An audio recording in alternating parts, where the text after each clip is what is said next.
So ఏంటి sir మీ మీద పడ్డ మరక ఏంటి, మరి దాని గురించి ఏ విధంగా చెప్తారు? ఫస్ట్ తెలంగాణలో చాలా భయంకర విష ప్రచారం ఏంటంటే బీజేపీ బీఆర్ఎస్ ఒకటి, బీజేపీ బీఆర్ఎస్ లాస్ట్ అసెంబ్లీ ఎలక్షన్స్లో అధికారానికి వచ్చింది. అంత భయంకర విష ప్రచారం ఎన్నిసార్లు మేము చెప్పి ఇప్పటికి కూడా కొన్ని మీడియా ఛానల్లో కమలం కారు పొత్తు ఎంతవరకు సక్సెస్ అని వీడియోలు పెడుతుర్రు దుర్మార్గంగా. మా కిషన్ రెడ్డి గారు, బండి సంజయ్ గారు వారు రాష్ట్రపతి ఉన్నప్పుడు ఎవరన్నా బీజేపీ బీఆర్ఎస్ ఒకటి అంటే చెప్పుతో కొట్టండి అని మీడియాలో చెప్పారు. అది నేను మీ ఛానల్ కూడా చెప్పాను విషయం. అయినా భయంకర విష ప్రచారం చేస్తున్నారు. మేము ఎప్పుడు ఒకటి ఎప్పుడు పోటీ చేయలేదు, ఎప్పుడు కలిసి పోటీ చేయలేదు. Lok Sabha election assembly election Congress BRS కలిసి పోటీ చేసినాయి. రాష్ట్ర ప్రభుత్వంలో కేంద్ర ప్రభుత్వంలో కాంగ్రెస్ బీఆర్ఎస్ కలిసి పనిచేసినాయి. మేము ఎన్నడూ పోటీ చేయలేదు. కానీ మా మీద విష ప్రచారం. దానికి కోర్టు కూడా రేవంత్ రెడ్డికి చివాట్లు పెట్టింది. ఆమెకు బెయిల్ వచ్చినప్పుడు బీజేపీ బీఆర్ఎస్ ఒకటి కాబట్టి బెయిల్ వచ్చిందంటే ఏం వాళ్ళు పొలిటికల్ పార్టీలు వాళ్ళు నిర్ణయాలు తీసుకుని మేము దాని తీరు జడ్జిమెంట్ ఇస్తామని క్షమాపణ చెప్పండి. సో ఇది చేసేస్తారు. మేము ఎప్పుడు ఒకటి కాదు. పాయింట్ నెంబర్ 1, కేసులతోనే ఓడిపోరు. Indira Gandhi case famous case justice Allahabad court తర్వాత సుప్రీంకోర్టు జడ్జిమెంట్ ఇచ్చింది ఆమె ఎలక్షన్ రైటే అని. ఆమె ఎన్నికల్లో ఘోరంగా ఓడిపోయింది. ఆమె ఎన్నిక రైతే అని తీర్పు వచ్చినాక ఆమె ఎన్నికల్లో ఓడిపోయింది. కాబట్టి కేసులతోనే ఓడిపోతున్నాం కూడా కరెక్ట్ కాదు. ఈ కేసు విషయంలో మనం జడ్జిమెంట్ను తప్ప అనే ఫ్రీడమ్ మనకు లేదు అనకూడదు. అదర్ ఫ్యాక్టర్స్లో మాట్లాడే అవకాశాలు మనం వెళ్ళొచ్చు. ఆస్పెక్ట్స్ లిక్కర్ పాలసీ చేంజ్ చేశారు. గవర్నమెంట్ అమ్మే లిక్కర్ను ప్రైవేట్కి ఇచ్చారు. 2% ఉన్న కమిషన్ను 12% చేశారు హోల్సేల్ సెల్లర్. దాని మీద ఇలా ఏదో కిక్ బ్యాక్స్ జరిగినాయని లెఫ్టినెంట్ గవర్నర్ సిబిఐ కేసు ఇచ్చారు. కేసు బుక్ కాగానే మనం రివర్స్ చేసుకురు. మాదే ఉంటుందండి. వాళ్ళు పాలసీ చేసి వాళ్ళు రివర్స్ చేసుకున్నాం. తెలంగాణలో బీఆర్ఎస్ భూస్థాపితం చేయడానికి మీ హస్తం ఉందా లేదా చెప్పండి. చెప్పండి. మేమేమన్నా అధికారంలోకి వచ్చామో దాన్ని వరకు ఏంటంటే ఒక అరెస్ట్ చేస్తాం, కొంతమంది నాయకులు మేము కేసీఆర్ అరెస్ట్ చేస్తాం, కవితను అరెస్ట్ చేస్తాం మాట్లాడడం కరెక్ట్ కాదు. మోడీ గారు చెప్పారు స్పష్టంగా. అవి ఏజెన్సీ తీసుకుంటాయి. పొలిటికల్ పార్టీ అలాంటి నిర్ణయం తీసుకోవడం, ఇన్వాల్వ్ కావడం చేయదు అని మోడీ గారు చెప్పారు. వాళ్ళు కొంతమంది చెప్పడం జరిగింది మీరు ఇంకెందుకు అరెస్ట్ రేవంత్ రెడ్డి ఎందుకు అరెస్ట్ చేయట్లేదు, ఎందుకు అరెస్ట్ చేయలేదు అని కవిత బీఆర్ఎస్ బీజేపీ బీఆర్ఎస్ ప్రచారం చేశారు. దాంట్లో మేము మైనస్ అయినాం. ఇంకా కవిత కేసు వల్ల మేము దెబ్బతిన్నాం. ఎందుకంటే కాంగ్రెస్ దాన్ని బాగా వాడుకుంది అరెస్ట్ కాకపోవడం వల్ల. అరెస్ట్ చేయాలి సిబిఐ, బీజేపీ కాదు, బీజేపీ సంబంధం లేదు. అరెస్ట్ కు central agencies, they are independent agencies unlike ACB. ACB అనేది రాష్ట్ర పోలీస్ విభాగంలో ఒక చిన్న డిపార్ట్మెంట్. మన సిబిఐ లాగా పర్మనెంట్ బాడీ కాదు ఏసీబీ. ఏసీబీ నుంచి ఎవరినైనా గంటల్లో ట్రాన్స్ఫర్ చేయొచ్చు, ఇటు అటు ట్రాన్స్ఫర్ చేయొచ్చు. టోటల్ గా హోమ్ మినిస్టర్ ఇప్పుడు ప్రజెంట్ రేవంత్ రెడ్డి కేసు అది పెట్టుకుంది. ఆయనకు ఓటు కేసు గురించే హోంశాఖ తన కింద పెట్టుకున్నాడు. ఏసీబీ ఉండాలి తన కింద అని.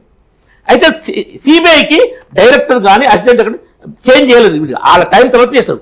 ఇండిపెండెంట్ బాడీ ఈడీ కానీ వాళ్ళు వాళ్ళ నిర్ణయాలు తీసుకుంటారు. కాబట్టి వాళ్ళు కేసు పెట్టారు. ఫ్యాక్ట్స్ ఇవి.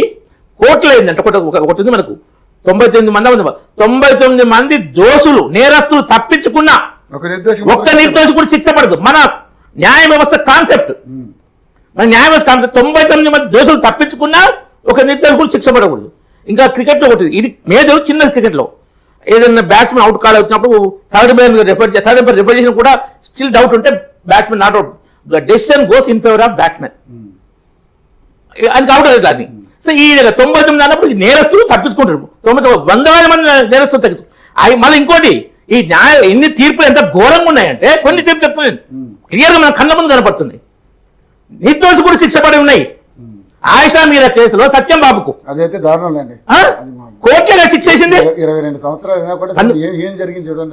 ఒక నిర్దోషికి జైలు పంపిణీ శిక్ష వేసి కేసులో కూడా ఏం జరిగింది? సాయిబాబా అదే 10 సంవత్సరాలు సాయిబాబా న్యాయ వ్యవస్థ అదే. జస్టిస్ వర్మ ఇంట్లో కోర్టు దొరికినాయి. సుప్రీం కోర్టు ఆయనను ఇంతకు దూరం పెట్టలే. ఆయన మీద మరొకటి ఏంటంటే ఇంపీచ్మెంట్ మోషన్ వస్తే స్పీకర్ గారు 3 మెంబర్ కమిటీ చేశారు. దాని ఇంకా రిపోర్ట్ రాలే. పార్లమెంట్ లో రెక్టిఫై చేయండి. రెక్టిఫై చేయాలంటే రాజీవ్ గాంధీకి వచ్చినట్టు 400 సీట్లు రావాలి మాకు. ఇప్పుడు రాజీవ్ గాంధీకి 400 సీట్లు వచ్చినాయి. మాకు సొంత పార్టీకి చెప్తున్నాను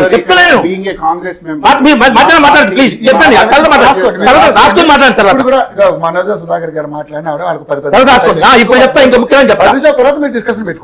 అలహాబాద్ హైకోర్టు ఇందిరాగాంధీ విషయంలో స్పష్టంగా చెప్పిన 2 పాయింట్లు. ఒకటి మోస్ట్ ఇంపార్టెంట్ పాయింట్, ఎన్నికల ఖర్చు ఇందిరాగాంధీ 1978 ఎన్నికల్లో రాయబరిలో ఎక్కువ పెట్టుకొని అధికారంలోకి వచ్చాక ఎన్నికల ఖర్చు లిమిట్ పెంచి రిట్రోస్పెక్టివ్ ఎఫెక్ట్, బ్యాక్డేట్ ఎఫెక్ట్, తన ఖర్చు పెరిగినా కానీ ఈ చట్టం ద్వారా తర్వాత చేసిన చట్టం ద్వారా రిట్రోస్పెక్టివ్ ఎఫెక్ట్ ఇస్తే అలహాబాద్ హైకోర్టు చెప్పింది this is against the basic democracy, basic law. అందుకే ఆమె ఎన్నిక చెల్లదని తీర్పిచ్చింది. తీర్పిస్తే ఏ కోర్టు అయినా ఇచ్చినప్పుడు 2 నెలల టైం ఇస్తుంది, 90 days. ఇది ఇంపార్టెంట్. చెప్పండి. తర్వాత ఆమె సుప్రీంకోర్టుకు వెళ్ళి 24 సుప్రీంకోర్టు దీని మీద స్టే ఇవ్వగానే అర్ధరాత్రి ఎమర్జెన్సీ పెట్టింది దేశంలో. అర్ధరాత్రి ఎమర్జెన్సీ పెట్టి 39వ రాజ్యాంగ సవరణ ద్వారా రాష్ట్రపతి, ఉపరాష్ట్రపతి, ప్రధానమంత్రి కేసులను విచారించే అధికారం న్యాయ వ్యవస్థకు లేదని రాజ్యాంగం మార్పు చేసింది. ఆ మార్పు ద్వారా సుప్రీంకోర్టు ఈమె ఎన్నిక చెల్లుతుంది, న్యాయ వ్యవస్థ లేని తీర్పిచ్చింది. ఎంత హైకోర్టు ఆమెను డిస్క్వాలిఫై చేస్తే ఎన్నికలే సుప్రీం ఆమె రాజ్యాంగాన్ని సవరించుకొని ఆమె ఎన్నిక. అందుకే కింది కోర్టులో న్యాయం జరగకపోతే పై కోర్టుకి వెళ్ళేది. అందుకే చెప్పండి. ఈ కేసుకు సంబంధించి చెప్పండి. ఈ కేసు ఇప్పుడు కవిత మీద అలిగేషన్ అంటే ఆమె మనిషి అరుణ్ రామచంద్ర పిల్లై ద్వారా ఆమె డీల్ చేసిందని ఫస్ట్ బుక్ చేసింది. ఆమె స్టేట్మెంట్ ఏమిచ్చింది? అరుణ్ రామచంద్ర పిల్లై నాకు ఎవరో తెలియదు అన్నది. తెల్లారి రఘునందన గారు ఫోటో చూపించారు. అరుణ్ రామచంద్ర పిల్లై ద్వారా కవిత దిగిన ఫోటో, కవిత విత్ ఫ్యామిలీ, అది మామూలు ఫోటో కాదు, ఇది ఫోటో. తిరుమలలో కేసీఆర్ బర్త్డే రోజు ఇదే అరుణ్ రామచంద్ర పిల్లై ఫ్యామిలీ, కవిత ఫ్యామిలీ కలిసి దిగారు. మరి అంత కోర్టు ఫ్యామిలీ దిగిన నాకు తెలియదు ఎట్లుంటది? Point number 1. పాయింట్ నెంబర్ 2, ఈమె చార్టర్డ్ ఫ్లైట్ లో ఢిల్లీకి వెళ్ళింది, ఓబ్రాయ్ హోటల్లో వాళ్ళని కలిసింది. ఎన్నడూ నేను చార్టర్డ్ ఫ్లైట్ వాళ్ళే అని చెప్పలే, ఎన్నడూ నేను ఓబ్రాయ్ హోటల్ వెళ్ళలే అని చెప్పలే. మీరు చూపించండి, ఛాలెంజ్ చేస్తున్నా. అలిగేషన్స్ ఇవి. కాకపోతే న్యాయ వ్యవస్థ ఏంటంటే అక్కడ బియాండ్ రీజనబుల్ డౌట్ కొన్ని ఉంటాయి కదా, దాంట్లో రుజువు చేయలేకపోయారు. నిర్దోషి పూర్తిగా వీళ్ళు సిబిఐ అంటే ఇప్పుడు ఈ తీర్పు అంతగా అంటే పూర్తి స్థాయిలో జరిగిన తీర్పు కాదంటారు. ఇంకా ఎంక్వైరీ దశలోనే ఉంది. కింది కోర్టు కాబట్టి పై కోర్టులో మళ్ళీ శిక్ష పడే అవకాశం ఉంటుంది అంటారు. 100% ఉంటుంది. వెంటనే సిబిఐకి మళ్ళీ అదే రోజు వెళ్ళింది. నిన్న వచ్చింది, నిన్నే వెళ్ళింది. హైకోర్టు వెళ్ళింది, సుప్రీంకోర్టు. నెక్స్ట్ కేసు హైకోర్టుకు వెళ్ళాలి. సుప్రీంకోర్టు వెళ్తే మళ్ళీ హైకోర్టు పోవడం, హైకోర్టు వెళ్ళారు. కాబట్టి అక్కడ క్లియర్ గా ఉన్నాయి. అక్కడ ఏంటంటే అప్రూవల్ దాని మీదే అదేంటే వీళ్ళకి ఇచ్చినా కానీ. ఇంకొకటి బెస్ట్ ఎగ్జాంపుల్ చెప్తాను. ఇంకొక సుప్రీంకోర్టు కేసు ఎటువంటి సుప్రీంకోర్టు చెప్తున్నాను మనకి. మన ఉత్తరాఖండ్ అసెంబ్లీలో బడ్జెట్ పెట్టినప్పుడు వాయిస్ ఓట్ ద్వారా స్పీకర్ పాస్ అయిందంటే కాంగ్రెస్ ఎమ్మెల్యేలు 12 మంది డివిజన్ కి డిమాండ్ చేశారు, ఓటింగ్ పెట్టాలి. దేని మీద ఓటింగ్ డివిజన్ డిమాండ్ చేసినా స్పీకర్ పెట్టాలి. Particularly budget most important thing. Budget pass అవ్వకపోతే గవర్నమెంట్ పడిపోద్ది. ఫైనాన్స్ బిల్ బడ్జెట్ పాస్ అవ్వకపోతే గవర్నమెంట్ మెజార్టీ లేదని ప్రూవ్ అయ్యి గవర్నమెంట్ పడిపోద్ది. అప్పుడు గవర్నర్ పడిపోయిందని రాష్ట్రపతి పాలనకు నెక్స్ట్ చేస్తారు. ఆ స్పీకరు ఈ డిమాండ్ చేసిన 12 మంది ఎమ్మెల్యేలను డిస్క్వాలిఫై చేస్తున్నా అని చెప్పి డివిజన్ పెట్టలే. నువ్వు వాళ్ళని తర్వాత డిస్క్వాలిఫై చేయొచ్చు. డివిజన్ లో వాళ్ళు అగెనెస్ట్ ఓట్ వేసి అనుకో, విప్ అగెనెస్ట్ గా వాళ్ళని డిస్క్వాలిఫై చేయొచ్చు. కానీ డివిజన్ పెడితే గవర్నమెంట్ పడిపోద్ది. గవర్నమెంట్ పడిపోకూడదని డివిజన్ అడిగినా పెట్టకుండా రాజ్యాంగ విరుద్ధంగా బడ్జెట్ పాస్ అయింది అని డిక్లేర్ చేసిండు. అప్పుడు గవర్నర్ రిపోర్ట్ పంపిండు. రిపోర్ట్ పంపితే సెంట్రల్ గవర్నమెంట్ రాజ్యాంగ ఉల్లంఘన జరిగినప్పుడు చేయాల్సింది, అది రాజ్యాంగమే చెప్తుంది. దాని మీద సుప్రీంకోర్టు అది ఆ గవర్నమెంట్ మళ్ళీ అలానే పెట్టాలి, మళ్ళీ 12 మంది ఎమ్మెల్యేని డిస్క్వాలిఫై చేయాలి, ఇలాంటి జడ్జిమెంట్ ఇచ్చింది.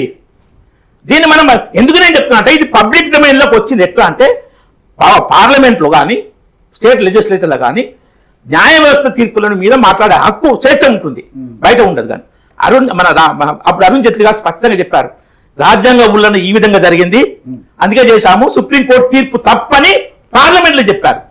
సో సుప్రీంకోర్టు తీర్పు అట్లా వస్తున్నాయి. ఇది రౌసవన్య కోర్టు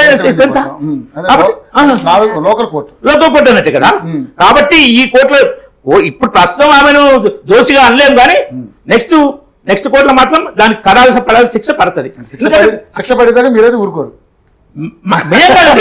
చేస్తాయి. ఫస్ట్ ఈ ఇష్యూ లేపిందే మీరు కదా సార్. మీ బీజేపీ పెద్దలే కదా లేపింది. బీజేపీ పెద్దలే చెప్పారు, ఇన్ఫర్మేషన్ చెప్పారు. ఓబ్రాయ్ హోటల్లో కవిత వీళ్ళని కలిసింది. అని చెప్పారు.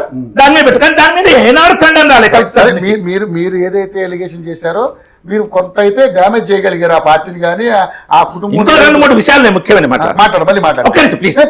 దీని తర్వాత కాదండి, ప్లీజ్. మనిషికి 10 నిమిషాలు అయిన తర్వాత నెక్స్ట్ తీసుకెళ్తాను సార్. నాగేష్ గారు, సరే ఈ కేసులన్నీ మనం ఇప్పుడు మూడు పార్టీలు విన్నారు. సో నిజంగానే మరి కాంగ్రెస్ పార్టీ కూడా దీని వెనకాల ఉంది అనేది